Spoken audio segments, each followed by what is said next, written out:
Това е моята изповед за любовта, която прекрачи смъртта. Аз съм Изида, пазителка на тайните думи, тази, която събира разпаднатото и му дава форма, тази, която не приема края. Той е Озирис, цар на живите и след това на мъртвите. Моят съпруг, моят дом.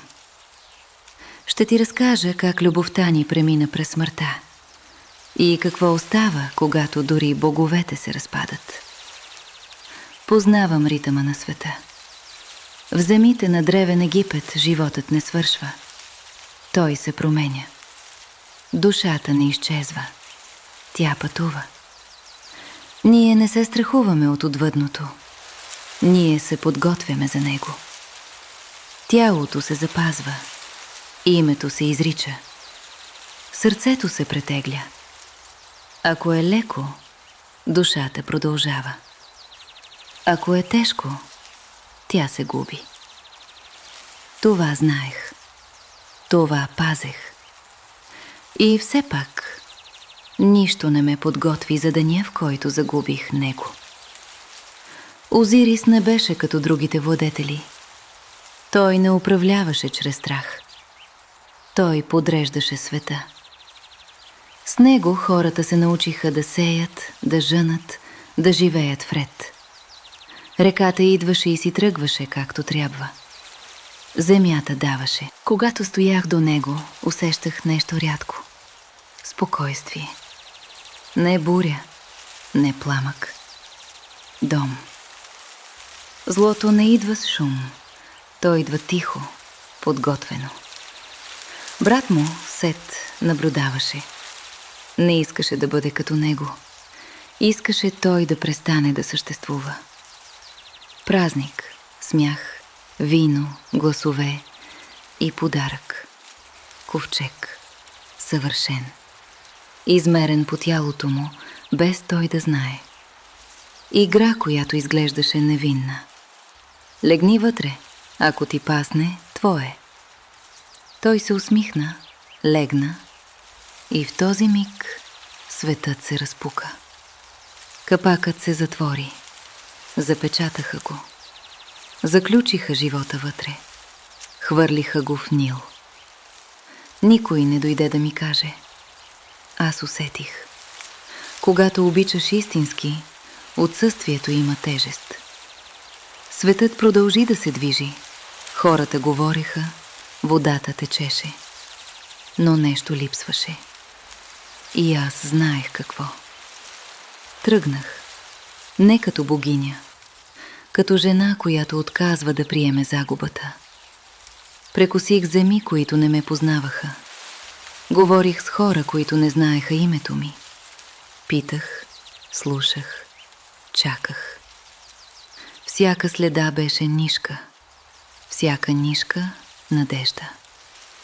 Намерих го, далеч от дома.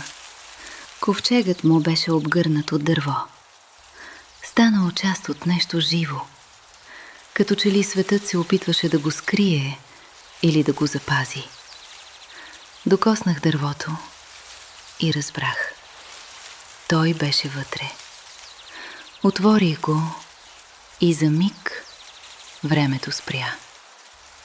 Тялото му беше там, неподвижно, мълчаливо. Но това беше той.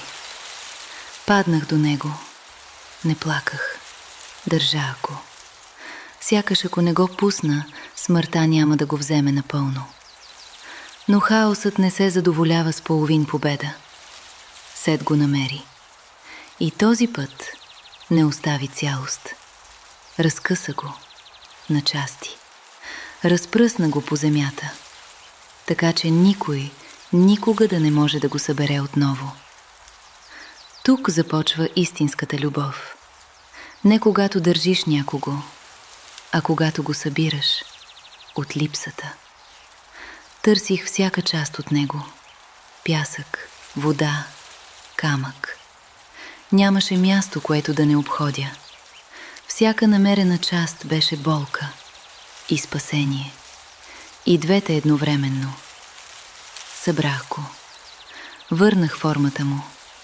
Създадох тяло от разпилени спомени. В Египет знаем нещо, което другите забравят. Душата има части. Ка – жизнената сила. Ба – същността, която се движи. Ах, преобразеното същество в отвъдното. Но за да продължи, тялото трябва да бъде цяло. Името – запазено. Паметта – жива. Аз направих това. За него. Изрекох думите, древните, онези, които не се дават на всички. Магията не е сила, тя е знание и цена. И за един миг той отвори очи. Не беше завръщане, беше среща. Между това, което беше, и това, което вече не можеше да бъде. Говорих му. Не с думи, с присъствие, с допир, с всичко, което остана между нас. От тази среща се роди нещо. Живот, който продължава. Хор. Нашият син. Нашето доказателство, че любовта не приключва със смъртта. Озирис не се върна с мен. Той премина. Стана владетел на отвъдното. Съдия на сърцата. Този, който стои там, където душите се претеглят срещу истината. Аз останах между световете. Пазителка на връзката. Между това, което е било, и това, което продължава. Не победих смъртта. Никой не я побеждава. Но я прекусих. Ако търсиш щастлив край, няма да го намериш тук. Ще намериш нещо друго. Избор. Да обичаш, дори когато знаеш какво следва. Аз съм Изида. И ако трябва да изживея всичко отново, ще го направя. Защото любовта не спира пред гроба. Тя започва да говори най-силно. Именно там.